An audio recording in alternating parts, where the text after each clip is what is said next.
National Herald കേസിൽ ഗുരുതര ആരോപണങ്ങളുമായി ഇഡിയുടെ കുറ്റപത്രം. സോണിയാഗാന്ധിയും രാഹുൽ ഗാന്ധിയും 5000 കോടിയുടെ ആസ്തികൾ കൈക്കലാക്കിയതായി റിപ്പോർട്ട്. അതേസമയം വിവാദങ്ങൾക്ക് വിശദീകരണം നൽകാതെ കോൺഗ്രസ് രാജ്യവ്യാപക പ്രതിഷേധവും സംഘടിപ്പിച്ചു. അബ്ദുൾ റഷീദ് വിവരങ്ങൾ നൽകും.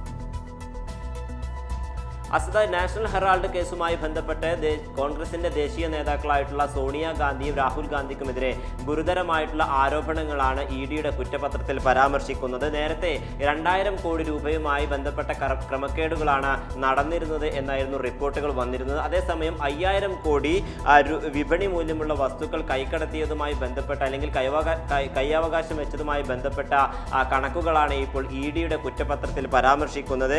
അതോടൊപ്പം ഈ അസോസിയേറ്റഡ് ജേണൽ ഉപയോഗിച്ച് കള്ളപ്പണം ഇടപാട് നടത്തിയെന്നും ഇത്തരത്തിൽ വ്യാജമായിട്ടുള്ള ബില്ലുകൾ കെട്ടിച്ചമച്ചുണ്ടാക്കി എന്നതുമായി ബന്ധപ്പെട്ട വിവരങ്ങളൊക്കെ തന്നെയും ഇഡിയുടെ കുറ്റപത്രത്തിൽ പരാമർശിക്കുന്നുണ്ട്. അതോടൊപ്പം ഈ സോണിയാഗാന്ധിക്കും രാഹുൽ ഗാന്ധിക്കും പുറമെ വിവിധ നേതാക്കൾക്കെതിരെയും ഇത്തരത്തിൽ കുറ്റപത്രത്തിൽ പരാമർശമുണ്ട്. പ്രധാനമായും സാം പിത്രോദ, സുമൻ ദുബെ, സുനിൽ ഭണ്ഡാരി തുടങ്ങിയവർക്കെതിരെയും കുറ്റപത്രത്തിൽ പരാമർശിക്കുന്നുണ്ട്.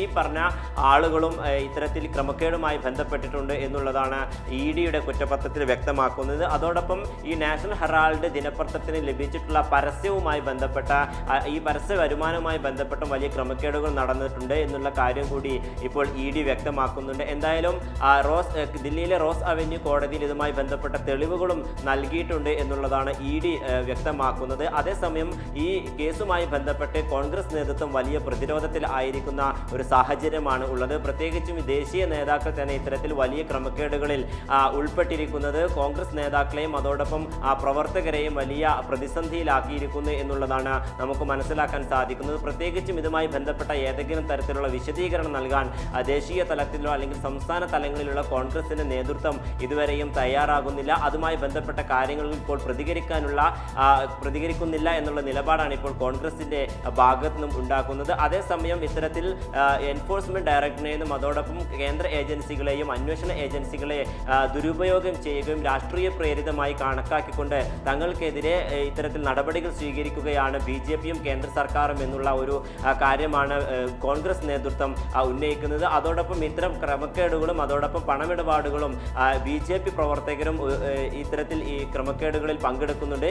ഇതുമായി ബന്ധപ്പെട്ട അന്വേഷണങ്ങൾക്കൊന്നും എൻഫോഴ്സ്മെന്റ് ഡയറക്ടറേറ്റും അതോടൊപ്പം അന്വേഷണ ഏജൻസികളും തയ്യാറാകുന്നില്ല.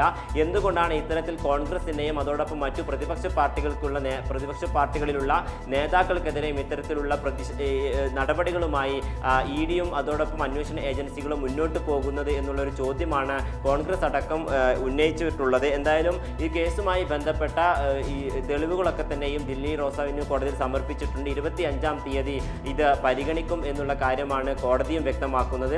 അതേസമയം ഈ കേസുമായി ബന്ധപ്പെട്ട് ഇഡിയുടെ കുറ്റപത്രം സമർപ്പിച്ചതിന് പിന്നാലെ രാജ്യവ്യാപകമായിക്കൊണ്ട് കോൺഗ്രസ് നേതൃത്വം പ്രതിഷേധം സംഘടിപ്പിച്ചിരുന്നു. ദില്ലിയിലെ AICC ആസ്ഥാനത്തും എൻഫോഴ്സ്മെന്റ് ഡയറക്ടറേറ്റ് വിഭാഗത്തിന്റെ ആസ്ഥാനത്തേക്കുമായി AICCയുടെ ആസ്ഥാനത്ത് നിന്നും പ്രവർത്തകർ പ്രതിഷേധ മാർച്ച് സംഘടിപ്പിക്കുകയും പിന്നീട് അത് വലിയ സംഘർഷമായി തീരുകയും ചെയ്തിരുന്നു. അതേസമയം ഈ AICC ആസ്ഥാനത്ത് നടന്നിട്ടുള്ള ഈ പ്രതിഷേധത്തിൽ കോൺഗ്രസിന്റെ ദേശീയ നേതൃത്വങ്ങൾ പങ്കെടുത്തില്ല എന്നുള്ളതും കോൺഗ്രസിനെ വെട്ടിലാക്കിയിരിക്കുകയാണ്. ഇത്തരത്തിൽ ഇതുമായി ബന്ധപ്പെട്ട വിശദീകരണങ്ങൾ ഒന്നും നൽകാൻ പോലും കോൺഗ്രസിന്റെ നേതൃത്വങ്ങൾക്ക് ആവുന്നില്ല. അത്തരത്തിൽ വലിയ പ്രതിസന്ധികൾ നേരിടുന്ന ഒരു സാഹചര്യമാണ് ഇപ്പോൾ കോൺഗ്രസിനുള്ളത് എന്നാണ് നമുക്ക് മനസ്സിലാക്കാൻ സാധിക്കുന്നത്. എന്തായാലും ഇതുമായി ബന്ധപ്പെട്ട ഹർജികൾ 25-ാം തീയതി ദില്ലി റോസ് അവന്യൂ കോടതി പരിഗണിക്കും. അപ്പോൾ കോടതിയുടെ ഇടപെടൽ ഏതു വിധേനയായിരിക്കും എന്നുള്ളത് ഏറെ നിർണായകമാണ്. ഒരു പക്ഷേ അറസ്റ്റ് വാറണ്ട് പുറപ്പെടുവിക്കുന്നതുമായി ബന്ധപ്പെട്ട കാര്യങ്ങളൊക്കെ ഉണ്ടാകുമോ എന്നുള്ളതും ഒക്കെ ശ്രദ്ധേയമാകുന്നതാണ്. എന്തായാലും നിലവിൽ ഇതുമായി ബന്ധപ്പെട്ട വലിയ പ്രതിരോധത്തിലാണ് കോൺഗ്രസ് നേതൃത്വം എത്തിയിരിക്കുന്നത്. ശരി, അബ്ദുൾ റഷീദ് വിവരങ്ങൾ നൽകിയത്.